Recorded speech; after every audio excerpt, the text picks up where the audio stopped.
वालेकुम स्टूडेंट्स। हम अपना चैप्टर 4 जो है वो पढ़ रहे थे और हमने चैप्टर 4 में कुछ बेसिक से कॉन्सेप्ट जो थे वो अपने पहली वीडियो में डिस्कस किए। अच्छा, थोड़ा सा उन्हीं को रिवाइज करते हुए आगे चलते हैं। हमने लास्ट अपनी वीडियो में डिस्कस किया कि शॉर्ट रन कॉस्ट क्या होगी। शॉर्ट रन कॉस्ट का मैंने आपको बताया था कि शॉर्ट रन कॉस्ट आपकी इक्वल टू होगी fix cost plus variable cost. All fix cost, जितनी भी फिक्स कॉस्ट हैं और जितनी भी वेरिएबल कॉस्ट हैं, इन सबको अगर हम ऐड कर दें तो शॉर्ट रन में हमारे पास टोटल शॉर्ट रन कॉस्ट आ जाएगी। और लॉन्ग रन की कॉस्ट की जब हमने बात की थी तो हमने कहा था लॉन्ग रन कॉस्ट क्या होगी, ऑल वेरिएबल कॉस्ट जितनी भी हैं वो आपकी जब सम होंगी तो वो long run variable cost, sorry long run cost आ जाएगी। क्योंकि लॉन्ग रन में कोई भी फिक्स कॉस्ट नहीं होती, तो यहाँ पे सिर्फ वेरिएबल कॉस्ट होंगी जिनको आपने सम करना है, तो आपके पास लॉन्ग रन कॉस्ट आ जाएगी। थोड़ा सा ये रिवीजन होगी हमारी। अब हमारा सबसे इम्पोर्टेंट कॉन्सेप्ट जो है वो हम डिस्कस करने जा रहे हैं। आपने एक चीज़ अपने माइंड में रखनी है, हमारा जो चैप्टर 4 है ये सबसे पूरी बुक में सबसे ज़्यादा लेंथी चैप्टर है, सबसे ज़्यादा इम्पोर्टेंट चैप्टर है और सबसे ज़्यादा शायद मुश्किल भी यही चैप्टर बच्चों को लगता है। अच्छा, मुश्किल क्यों लगता है? क्योंकि ये इतना लेंथी चैप्टर है कि आप जैसे जैसे आगे जाते जा रहेंगे तो आप अगर पीछे वाला रिवाइज नहीं करेंगे तो आपको लगेगा कि आप भूलते जा रहे हैं। सो एक छोटी सी अब आपने एक्सरसाइज हमेशा करनी है कि से आपने 5 वीडियोस देख ली हैं, छठी वीडियो आप देख रहे हो, तो आपने एक दफ़ा जब छठी वीडियो देखने के बाद सारे कॉन्सेप्ट्स को समझ लिया तो एक दफ़ा जो अपने आपने कुछ नोट्स बनाए हैं या कुछ मेरी स्लाइड्स हैं, एक दफ़ा पीछे से वो ज़रूर रिवाइज करना।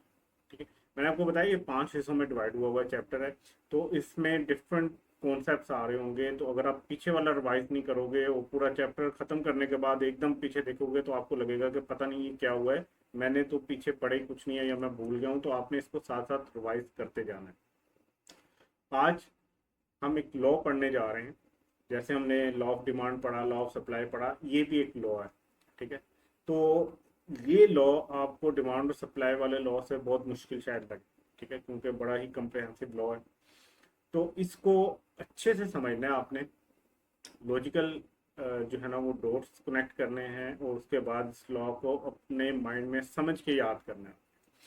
ठीक है, इस पहले तो सबसे मुश्किल चीज़ जो है ना वो इस लॉ के नाम ही कोई 4-5 नाम है इसके। बच्चों को एक नाम याद होता है लॉ ऑफ रिटर्न, बाकी किसी नाम से अगर इस लॉ में से कोई क्वेश्चन पूछ ले क्या तो बच्चा वैसे कंफ्यूज हो जाता है, तो ये तो मैंने पढ़ा ही नहीं, इस तरह का कोई लॉ या इस तरह की कोई टर्मिनोलॉजी तो मैंने पढ़ी नहीं। सबसे पहला आपका जो आज का टास्क है वो ये है कि आपने इसके सारे नाम जो हैं उनको आपने अच्छे से याद करना है। ठीक है, से कि इसका पहला जो नाम है वो है आपका लॉ ऑफ रिटर्न।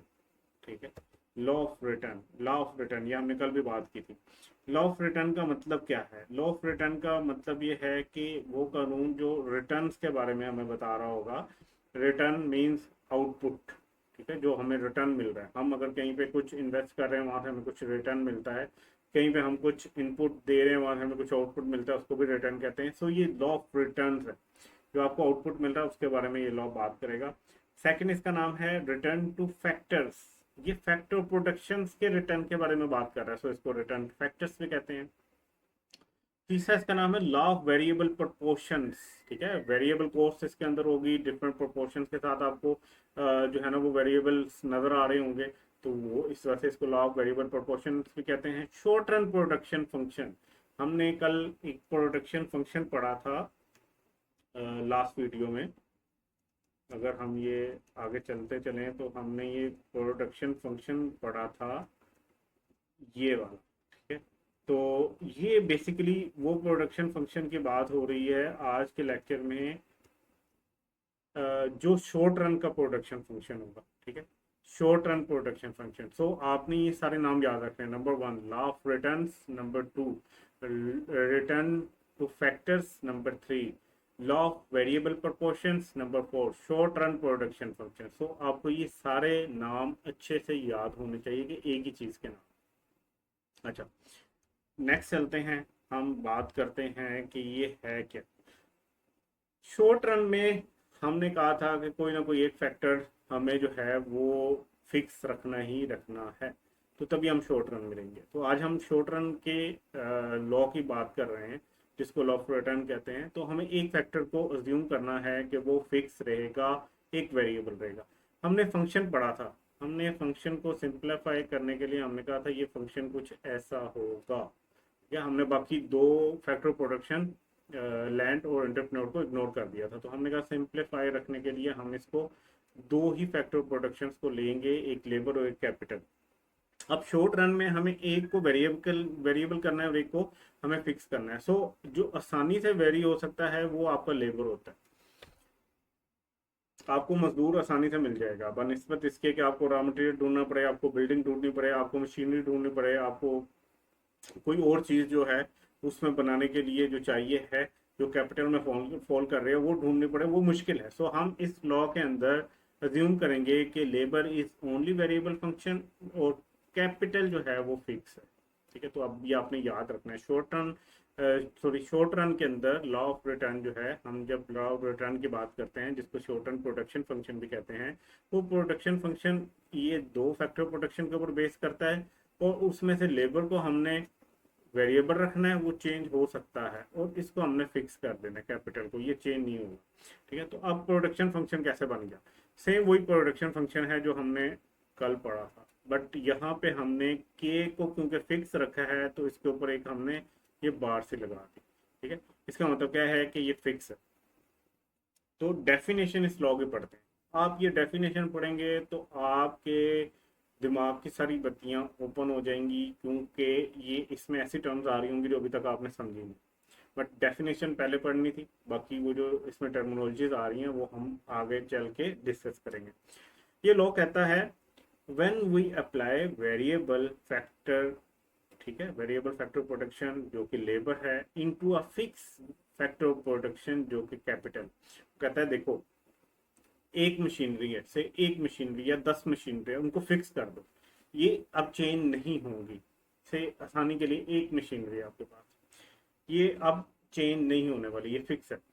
आपके पास दो मजदूर वहां पे काम कर रहे थे या एक मजदूर उस मशीनरी पे काम कर रहा था, अब आप उसको बढ़ा रहे हो, उसको वेरी कर रहे हो। अब आपने पहले एक मजदूर काम कर रहा था उस एक मशीन के ऊपर, अब आपने दो कर दिए, फिर तीन कर दिए, फिर चार कर दिए। इसके पीछे एम क्या है कि आप चाह रहे हो कि यार इस मशीन से मैं ज़्यादा से ज़्यादा फ़ायदा उठा सकूं, मैं ज़्यादा से ज़्यादा चीज़ें बना सकूं। तो एक बंदा जब उस मशीन पे काम कर रहा होगा तो वो कम यूनिट्स बना रहा होगा, आपने उसी मशीन के ऊपर दो बंदे खड़े कर दिए तो हो सकता है वो बढ़ जाए। तो इसके बारे में बात हो रही है। कहता है when we apply variable factor से labour into fix factor production capital. आगे अब मुश्किल चीज आ रही है। वो कहता है जब आप ऐसे करते हो ना कि मशीन को फिक्स रखते हो और लेबर को चेंज करते जाते हो, उसे बढ़ाते जाते हो, तो marginal product and average product, ये दो चीजें हैं, इसको आप अपने पास नोट कर लें, अब आगे चल के समझते हैं। Marginal product and average product would continue to increase, वो इंक्रीज होना शुरू हो जाते हैं up to a certain point, एक खास पॉइंट तक। After that MP means marginal product, ठीक है। आफ्टर उस खास पॉइंट के बाद MP and AP start to decrease and finally MP becomes negative. वो कहता है कि इससे मैं आपको यहाँ पे आसानी के लिए एक कर्व के साथ समझाने की कोशिश करता हूँ। वो कहता है जब आप वेरिएबल फैक्टर प्रोडक्शन को फिक्स फैक्टर प्रोडक्शन के साथ मिलाते हो, कंबाइन करते हो, तो मार्जिनल प्रोडक्ट बढ़ता है, ठीक है, एक खास पॉइंट तक। उस खास पॉइंट के बाद वो कम होना शुरू हो जाता है और कम होने के बाद MP नेगेटिव हो जाता है। से ये इस तरह की कोई वो बात आपसे कर रहा है। अब ये MP होता क्या है, AP होता क्या है, ये आगे चल के देखते हैं। सबसे पहले इन दोनों से पहले हम टोटल प्रोडक्ट की बात कर लेते हैं। सो हमने अभी तक तीन ऐसी टेक्निकल चीजें पढ़ी हैं। एक को हमने कहा कि MP, ठीक है। एक को हमने कहा कि MP होता है मार्जिनल प्रोडक्ट, एक को हमने कहा AP होता है एवरेज प्रोडक्ट, और एक हमने TP कर लिया टोटल प्रोडक्ट। ये तीनों टर्मिनोलॉजीज डिफरेंट है, ठीक है। MP डिफरेंट कॉन्सेप्ट है, AP डिफरेंट कॉन्सेप्ट है, TP डिफरेंट कॉन्सेप्ट है। सो स्टार्ट करते हैं TP से। टोटल प्रोडक्ट, प्रोडक्ट का वर्ड यूज होता ही आउटपुट के लिए है, प्रोडक्शन से निकला है ये वर्ड। सो ये जो प्रोडक्ट है ये आपकी आउटपुट की बात हो। इसकी डेफिनेशन क्या है? टोटल प्रोडक्ट या total output is an amount of good and services produced by utilising all variable units in given period of time. आप जितने मैक्सिमम यूनिट्स बना रहे हो ना अपने फैक्टर प्रोडक्शन को यूज करते हुए, वो आपका टोटल प्रोडक्ट बनाए। एक कंपनी डेली जो है वो 1 यूनिट बनाती है, तो 30 दिन में उन्होंने 30 यूनिट बना लिए। ये 30 यूनिट हैं, ये उसके टोटल प्रोडक्ट है जो उसने सारे बनाए। अब आ जाते हैं एवरेज प्रोडक्ट के ऊपर। एवरेज प्रोडक्ट क्या है? एवरेज आपने मैथ में देखा होगा, आपको ये फॉर्मूला भी आता होगा। एवरेज होती क्या है? किसी भी चीज़ की एवरेज होती है। जैसे बॉलर की क्रिकेट मैच के अंदर एवरेज होती है कि उसने अगर पूरे 10 ओवरों में 60 स्कोर खाए हैं, तो उसने 1 ओवर में एवरेज कितना खाया है। ठीक है, वो आपको पता लग जाएगा कि उसने 10 ओवर करवाए हैं और 10 ओवरों में 60 खाए हैं, तो 1 ओवर के अंदर उसने 6 स्कोर खाए। एवरेज एक्चुअली हो सकता है उसने किसी में 8 खाए हो, किसी में 2 खाए हो, किसी में 3 खाए हो, किसी में 15 खाए हो। बट एवरेज क्या होता है कि आप एवरेज आउट कर देते हो कि ओवरऑल को आप डिवाइड कर देते हो जितने नंबर हैं, तो आपको एक एवरेज मिल जाता है हर नंबर के लिए। तो एवरेज कैसे निकलेगा? एवरेज का मतलब है पर लेबर यूनिट आउटपुट। मतलब आपका वेरिएबल क्या है? वो लेबर है। तो वो एवरेज कितनी प्रोडक्ट दे रहा है, इसका मतलब क्या है? How much of the good is produce on average by certain input factor. एक खास इनपुट फैक्टर जो कि लेबर या कैपिटल जो है, वो आपको कितनी आउटपुट दे रहा है। तो इसका फॉर्मूला होगा, आपके पास जो टोटल प्रोडक्ट है, जब आप उसको इनपुट फैक्टर्स के साथ डिवाइड करेंगे, तो आपके पास क्या आ जाएगा? आपके पास आ जाएगा एवरेज प्रोडक्ट से आउटपुट या प्रोडक्ट डिवाइडेड बाय लेबर। तो आपके पास पर लेबर एवरेज आ जाएगा कि एक लेबर आपको कितना आउटपुट दे रहा है। इसी तरह अगर आप कैपिटल का निकालना चाहो, तो Q डिवाइडेड बाय K, तो आपको एवरेज प्रोडक्ट ऑफ कैपिटल मिल जाएगा। ठीक है, से आप कहते हो कि एवरेज प्रोडक्ट निकालना है लेबर का, तो आपने टोटल 10 और यूनिट्स बनाए हैं और आपके पास लेबर कितनी है? वो है 5। तो आपके पास एवरेज प्रोडक्ट क्या आ रहा है कि आपने 2 यूनिट्स पर लेबर बनाया। आपका एक लेबर 2 यूनिट्स बना है। टोटल 10 बने, 5 लेबर लगे हुए थे, तो आपका एक लेबर 2 यूनिट्स बना रहा है। ये एवरेज प्रोडक्ट कहलाता है। अब आ जाते हैं मार्जिनल प्रोडक्ट के ऊपर। मार्जिनल का मतलब, जहां पे भी आपने मार्जिनल का वर्ड सुनना है, इसका मतलब ये है कि additional, extra, additional, extra, incremental.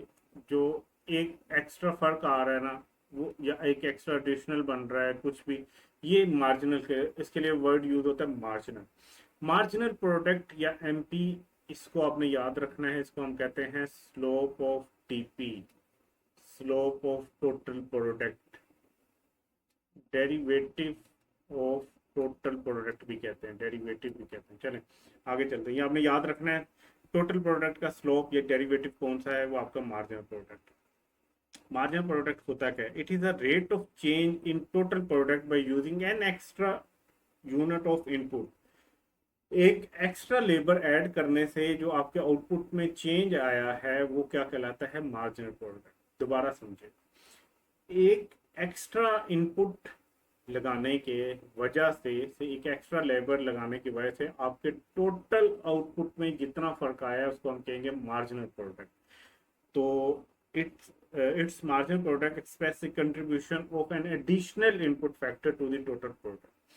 कि एक बंदा से आप पहले बना रहे थे, टोटल प्रोडक्ट आपकी थी 15, ठीक है, और 10 आपकी लेबर काम कर रही थी।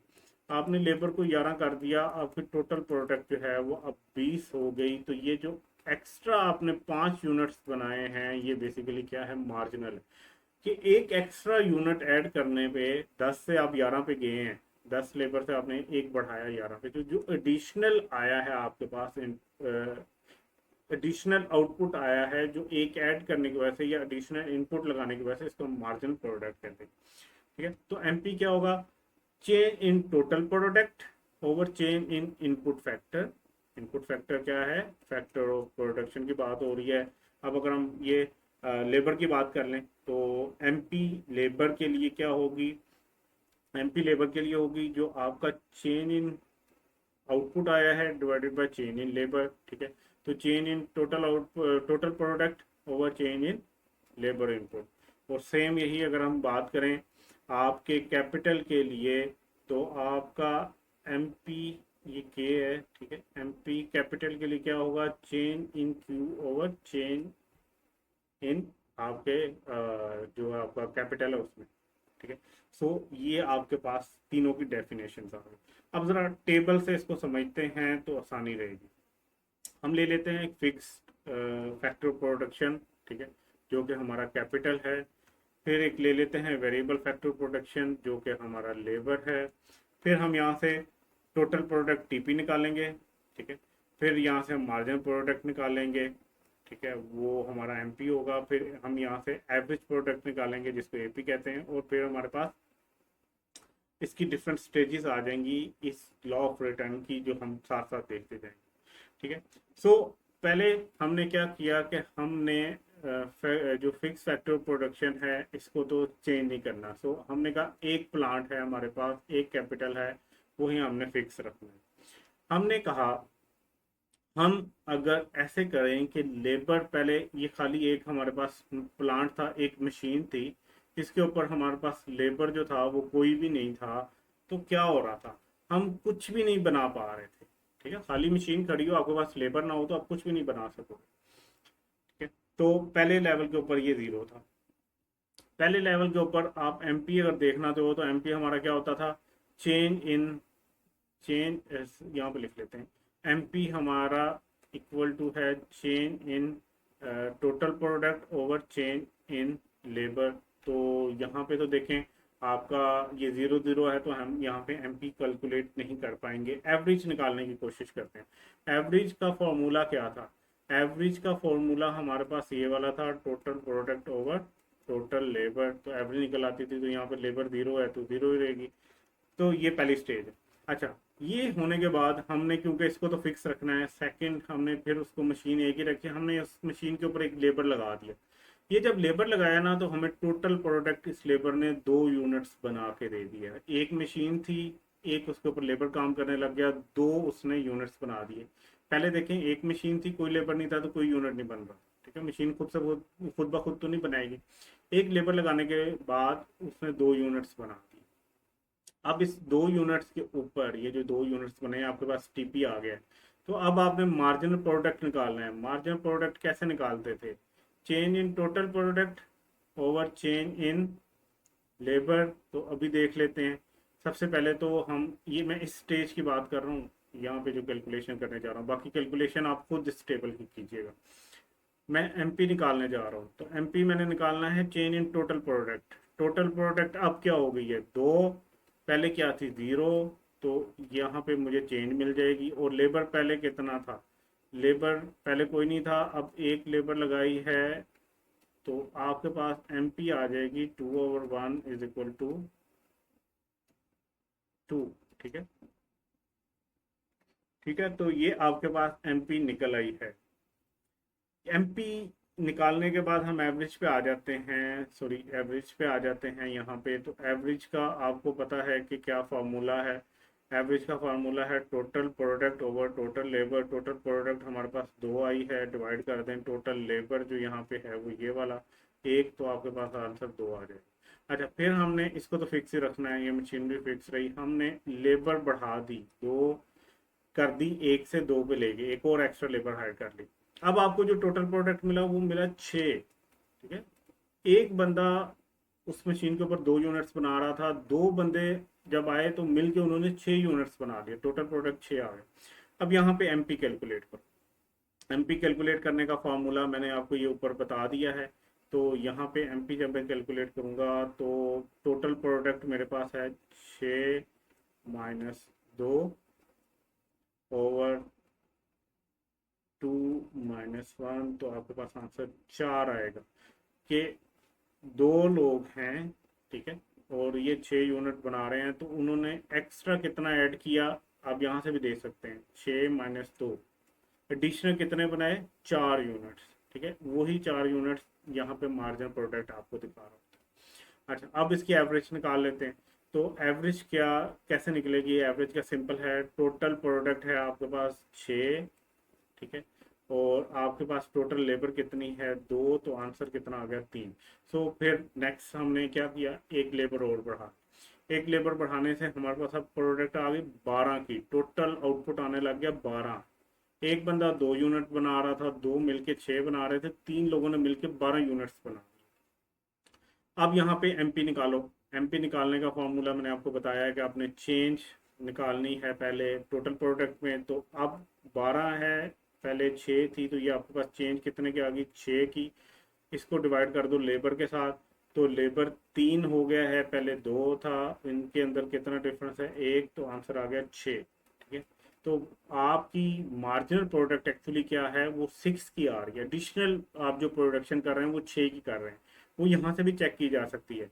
12 माइनस पिछली जो प्रोडक्शन थी उसका आंसर भी 6 ही आ रहा है, तो ये आपका मार्जिन प्रोडक्ट आ रहा है। एवरेज निकालने के लिए क्या है आपका, total product 12 divided by total labour, तो आंसर आ गया 4। ये स्टेज 1 थी। हमने देखा जैसे जैसे हमने एक्स्ट्रा लेबर ऐड की, हमें जो मार्जिनल प्रोडक्ट था, जो एडिशनल प्रोडक्ट था, वो बहुत ज़्यादा मिलने लग गया, ठीक है। पहले पे 2 मिला, दूसरे पे 4 और तीसरे पे 6, ठीक है। और एवरेज प्रोडक्ट जो था वो पहले 2 था, 3 था, 4 था, तो एवरेज भी बढ़ने लग गया। हर बंदा एवरेज कितना बना रहा है वो भी बढ़ने लग गया, ठीक है। हमने कहा चलो इस तनासुब से तो हम इस मशीन के ऊपर जितने बंदे लगाएंगे ये उतना आउटपुट ज़्यादा देती जाएगी। सो हमने ये सोचा एक बंदा और ऐड करते हैं। सो हमने 3 से 4 को, लेबर को 4 पे कर दिया। जब हमने 4 पे किया तो हुआ क्या, ये बेसिकली थोड़ा सा इसमें इशू आ रहा है। ये यहाँ पे 16 आना है, यहाँ पे 16 आना है, और ये 18 18। तो ये जब आपके पास स्लाइड आएगी ना तो ये मैं सही करके भेजूंगा। ये स्लाइड जब चल रही है तो ये इशू आ रहा है। जब हमने 4 लेबर की, तो 4 लेबर के बाद हुआ क्या कि यहाँ पे हमारा आउटपुट आना शुरू हो गया। टोटल आउटपुट आया 16 का। 16 का आउटपुट आया तो हमारे पास जो मार्जिनल प्रोडक्ट आया वो आया 4 का। देखें 4 का कैसे आया, आपने फॉर्मूला आपको याद होना चाहिए, 16 माइनस 12 डिवाइडेड बाय 4 माइनस 3, तो आपके पास आंसर आ गया 4। ये 4 एक्स्ट्रा यूनिट्स बने। ये 16 यूनिट अब बने हैं, पहले 12 बन रहे थे, एक एक्स्ट्रा बंदे आने से 4 यूनिट्स एक्स्ट्रा बने, ठीक है। एवरेज निकाला हमने तो वो एवरेज आपके पास आ गया, एवरेज आ गया 16 डिवाइडेड बाय 4, तो वो आ गया 4। अब जरा देखें, पहले जब आप एक बंदा ऐड करते जा रहे थे तो आपका मार्जिनल प्रोडक्ट बढ़ता जा रहा था। इस तरह बेशक ओवरऑल टोटल प्रोडक्ट तो बढ़ा है, 12 से 16 पे गए हैं, लेकिन मार्जिनल प्रोडक्ट उस हिसाब से नहीं बढ़ा बल्कि कम हुआ, ठीक है। और एवरेज वहां पे कांस्टेंट हो गए। पहले भी एवरेज एक बंदा 4 दे रहा था, फिर 4 देना शुरू हो गए, ठीक है।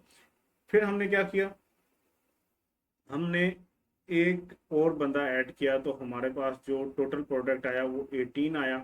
टोटल प्रोडक्ट जो 18 आया, तो हमने इसके ऊपर 18 के ऊपर जब मार्जिनल प्रोडक्ट निकाला 5 माइनस 4, तो वो आंसर आया 2, ठीक है। इसका मतलब है कि मार्जिनल प्रोडक्ट तो कम हो गया, अब हर बंदा 2 बनाना शुरू हो गया। और एवरेज जब हमने निकाला तो एवरेज 18 ओवर 5, तो हमारे पास 3.6 आया। इसका मतलब है एवरेज भी कम होना शुरू हो गया। फिर जब हमने एक बंदा और ऐड किया तो फिर क्या हमारे पास आउटपुट आया, टोटल वो 18 ही आया। तो अब आप देखें 18 माइनस 18, सॉरी 18 माइनस 18, तो डिवाइडेड बाय 6 माइनस 5, तो आपके पास आंसर 0 आना शुरू हो गया। इसका मतलब ये है कि जब 6 बंदे हमने उस मशीन पे आए लगाए तो वो 5 भी 18 यूनिट्स बना रहे थे, 6 ने मिलकर भी 18 ही बनाए, तो मार्जिनल प्रोडक्ट 0 हो गया। और जब एवरेज प्रोडक्ट की बात करते हैं तो एक बंदा क्योंकि एक्स्ट्रा आया और वन प्रोडक्ट अभी भी उतनी ही रही है, तो आपके पास वो कितना आ गया 18 डिवाइडेड बाय 6, तो एवरेज भी कम हुआ, 3 आ गया। ये स्टेज 2 थी। और अब एक लास्ट स्टेज के, वो हमारे पास सेम रहा। कैपिटल तो हमने लेबर एक और ऐड किया, 7 हो गए। इस पे हमें 16 यूनिट्स मिलना शुरू हो गए। जब हमने यहाँ पे मार्जिनल प्रोडक्ट निकालना है, आप लोगों ने खुद कैलकुलेट करना है, तो -2 आएगा और जो एवरेज प्रोडक्ट है वो 2.8 आएगा और इसको हम कहते हैं स्टेज 3। अब यही हमने सारा कुछ जो था वो डेफिनेशन के अंदर पढ़ा, हमने यही सारा कुछ इसकी डेफिनेशन के अंदर पढ़ा था। डेफिनेशन क्या कहती थी कि जब हम एक वेरिएबल फैक्टर जो है लेबर, उसको एक फिक्स फैक्टर के साथ मिलाते हैं तो हमारा मार्जिनल प्रोडक्ट और एवरेज प्रोडक्ट इंक्रीज होते हैं, एक खास पॉइंट पे पहुंचते हैं। उस पॉइंट पे पहुंचने के बाद एमपी और एपी डिक्रीज होना शुरू हो जाते हैं और एक लेवल आता है जहाँ पे एमपी आपका नेगेटिव हो जाता है। ठीक है, तो यही ये टेबल हमें शो करता है कि हमारे पहले स्टार्ट में एवरेज और मार्जिनल प्रोडक्ट बढ़ना शुरू हुए थे, फिर एक टाइम के बाद उन्होंने डिक्रीज होना शुरू कर दिया और डिक्रीज होने के बाद एक पॉइंट ऐसा आया जहां पे वो नेगेटिव में एमपी चला गया, एवरेज नहीं जाएगा, एमपी नेगेटिव में चला जाएगा। देखें यहाँ पे अगर हम देखें तो बढ़ता चला गया, ये बढ़ रहा था, ये भी बढ़ रहा था, यहाँ पे ये कम होना शुरू हो गए दोनों। एक पॉइंट आया जब ये नेगेटिव में चला गया। तो ये 3 स्टेजेस हैं बेसिकली। एक वो स्टेज जिसपे एमपी और एपी इंक्रीज होते हैं, फिर एमपी और एपी डिक्रीज होना शुरू हो जाते हैं और फिर एमपी नेगेटिव हो जाता है। इस पूरी जो स्नैरियो है 3 स्टेजेस का, इसको हम कहते हैं लॉ ऑफ रिटर्न। ठीक है, तो ये लॉ हम पढ़ रहे थे जो 3 स्टेजेस के ऊपर जाता है। ठीक है, अब अगर हम डायग्राम बनाएं तो डायग्राम में क्या होता है कि ये आपकी टोटल प्रोडक्ट है, ये टोटल प्रोडक्ट ऊपर जा रही है, ये आपका एमपी है, ये इंक्रीज हुआ, एक टाइम के बाद डिक्रीज होना शुरू हो गया। ये एपी है, ये इंक्रीज हुआ, एक टाइम के बाद डिक्रीज होना शुरू हो गया और एक टाइम ऐसा आया थर्ड स्टेज जिसपे एमपी नेगेटिव में चला गया। देखें, आपको ये टेबल जो है वो दिया जाएगा, इस टेबल से आपने एक ग्राफ बनाया है, एक डायग्राम बनानी है, वो खुद आपने ग्राफ बनाना है। ठीक है, ये आपका होमवर्क होगा। आपने ये बनाना है ग्राफ तो मिलता जुलता बनेगा। इसमें 3 स्टेजेस हैं। ठीक है, अब हम स्टेजेस को टोटल प्रोडक्ट के हिसाब से नहीं देख रहे, हम स्टेजेस को देख रहे होते हैं एपी और एमपी के हिसाब से। आपने डेफिनेशन भी इस लॉ की पढ़ी ना, तो एमपी और एपी की बात हो रही है। हम कहते हैं वो वाली स्टेज जिसके अंदर एपी भी बढ़ रहा है और एमपी भी बढ़ रहा है, उसको हम कहते हैं स्टेज 1। ये यहाँ तक, मतलब यहाँ से लेके यहाँ तक की स्टेज 1 है, जिसमें एपी भी इंक्रीज हो रहा है, एमपी भी इंक्रीज हो रहा है। और इस पॉइंट के बाद, ठीक है, एमपी डिक्रीज होना शुरू हो गया और इसके अंदर ही एपी भी डिक्रीज होना शुरू हो गया। ठीक है, इस स्टेज के अंदर ही। अच्छा, उसके बाद ये डिक्रीज होना शुरू हो गया, एपी की कहानी खत्म। लॉ कहता है एक पॉइंट ऐसा, यहाँ तक एक पॉइंट ऐसा आएगा कि एमपी 0 हो जाएगा, तो ये सेकंड स्टेज बन गई वो। और थर्ड स्टेज क्या होती है जहाँ पे एमपी जो है वो नेगेटिव हो जाता है। ठीक है, तो 3 स्टेज में, पहली स्टेज में एमपी और एपी दोनों इंक्रीज हो रहे हैं।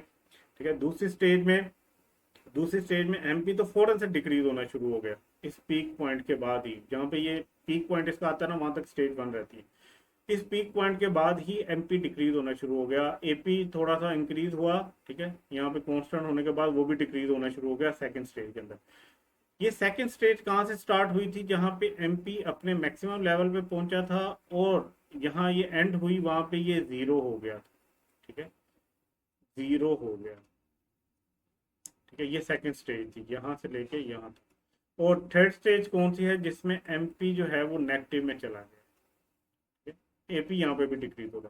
तो अगर आप इस लॉ को एमपी के लिहाज से याद करेंगे तो और आसान हो जाएगा। एमपी पहले स्टेज में इंक्रीज होता है और अपने मैक्सिमम पॉइंट पे जाता है, सेकंड स्टेज में वो डिक्रीज होता है और 0 पे चला जाता है, थर्ड स्टेज में वो नेगेटिव हो जाता है।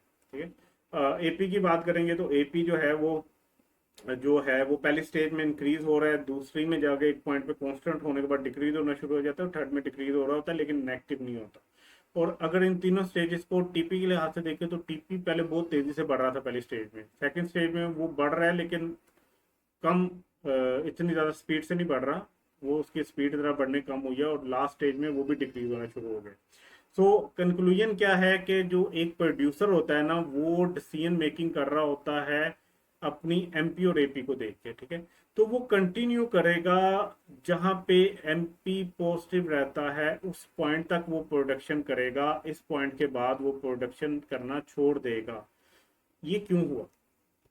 उसने प्रोडक्शन की जहां तक उसका एमपी जीरो तक रहा, मतलब अगर वो करना चाहता ना, तो वो 5 जहाँ पे लेबर लगा के 18 यूनिट्स ले रहा था ना, तो वहां तक वो बनाता रहता, उसके बाद वो मजीद लेबर ऐड ना करता, क्योंकि छठी लेबर आने के बाद भी 18 ही यूनिट्स बने हैं। उस छठी ने एक्स्ट्रा कोई अपना जो है वो नहीं इनपुट दिया, आउटपुट नहीं दिया, सॉरी। और जब 7वां बंदा, तो उसको लगाना ही नहीं चाहिए, उसको यहाँ पे प्रोडक्शन रोक देनी चाहिए, अपने 6 बंदों के साथ ही मैक्सिमम काम करता रहे, या 5 बंदों के साथ ही, क्योंकि 7वां जब वो लगाता है तो प्रोडक्शन पहले से भी कम हो रही है। ठीक है, तो ये बेसिकली होता क्यों है? देखें, आपके पास एक से के जमीन का टुकड़ा है, ठीक है, ये एक जमीन का टुकड़ा, ये एक कनाल आपके पास जमीन है जिसके ऊपर आप फसल उगा रहे हैं। ठीक है, अब यहाँ पे आप अकेले काम कर रहे हैं, आप काम कर रहे हो तो आपको टाइम ज़्यादा लग रहा होगा, आपने ये सारा एरिया कवर करना है। आपके साथ एक बंदा और आ गया, आपका भाई। अब आप 2 बंदे काम कर रहे थे, तो आप जरा जल्दी काम करोगे, तो इसका मतलब ये है कि ज़्यादा आपको आउटपुट मिलेगी। एक और बंदा, आपने छोटा भाई भी आ गया, तो अब आप और बेहतर काम करोगे। एक और बंदा आ गया, तो आप और बेहतर काम करोगे, आप ज़्यादा एरिया कवर कर सकोगे। पहला बंदा शायद इतना कर रहा था, अब आप ज़्यादा कवर करना शुरू कर दोगे। लेकिन एक टाइम ऐसा आएगा कि इतने बंदे हो जाएंगे कि सारे एक दूसरे को कहेंगे कि भाई आज तूने काम नहीं किया, तूने काम नहीं किया, तूने सही नहीं बनाया, तूने जो है वो जो बनाना था वो मटेरियल शटेरियल वो नहीं सही किया, तुमने फसलों में पानी टाइम से नहीं लगाया। तो इनके आपस में इख्तलाफात की वजह से जो पहले चीज़ें सही बन रही थी वो भी शायद थोड़ी बहुत ख़राब होने लगी। एक और एग्जांपल देता हूँ। पिज़्ज़ा बनाने के लिए आप से के फीमेल स्टूडेंट हैं, तो एक फीमेल स्टूडेंट पिज़्ज़ा बना रही थी, ठीक है, वो पूरे दिन में एक पिज़्ज़ा बना सकती होगी, या शायद 2-3 बना लेती हो। आप 2 फ्रेंड्स ऐड हुई, तो आपने 5 यूनिट्स बनाना शुरू कर दी, क्योंकि आप एक दूसरे को हेल्प आउट कर रही थी। पहली खुद ही सारे इंग्रेडिएंट्स मिक्स करती थी, सब्जी काटती थी, चिकन काटती थी, उसके बाद बनाती थी। जब 2 हुई, तो एक ने काम डिवाइड कर लिया कि मैं मटेरियल वगैरह तैयार करूंगी, तुम सब्जी वगैरह काटो, उसके बाद हम ऐसे ऐसे काम करेंगे, तो प्रोडक्शन बढ़ना शुरू हो गया। 3 हुई तो और बेहतरी आ गई। 4 हुई तो एक दूसरे से थोड़ी बहुत तू मैं शुरू होगी कि भाई तुम जो काम कर रही हो वो तो जो है ना वो बड़ा ही इजी है, मेरे वाला काम मुश्किल है। तो थोड़ा सा उसमें डिक्लाइन आना शुरू हो गया, लेकिन फिर भी बाकियों ने संभाल लिया काम। आहिस्ता आहिस्ता एक स्टेज ऐसी आएगी कि भाई पिज़्ज़ा शायद कोई भी ना बने, जो पहले बन रहे थे उसको भी आप लोग गिरा गिरा के तोड़ना शुरू कर दो। तो इस वजह से आपने हमेशा एक फैक्टर प्रोडक्शन को फिक्स रख के दूसरे को बढ़ाते ही नहीं रहना। एक स्टेज ऐसी आएगी जहाँ पे आपको उसको खत्म करना है, वहां पे ही रोकना है, क्योंकि उससे ज्यादा आप अगर उस पर वेरिएबल फैक्टर प्रोडक्शन लगाते रहोगे तो आपको फायदा कुछ नहीं। ठीक है, सो डायग्राम हमारे सामने है। कंक्लूजन ये है कि आप एक रैशनल प्रोड्यूसर, एक समझदार प्रोड्यूसर अपनी प्रोडक्शन स्टॉप कर देता है सेकंड स्टेज पे ही। ठीक है, जहां तक उसका एमपी पॉजिटिव होता है, वो नेगेटिव नहीं जाने देता। चलें, हमने आज काफ़ी ज़्यादा पढ़ लिया है इसको, इस वीडियो के अंदर। आप इसको तसल्ली से दोबारा सोचिएगा, इंशाल्लाह इसी को ही दोबारा कंटिन्यू करेंगे। यहाँ से ही अपना ख्याल रखिएगा। अल्लाह हाफिज़।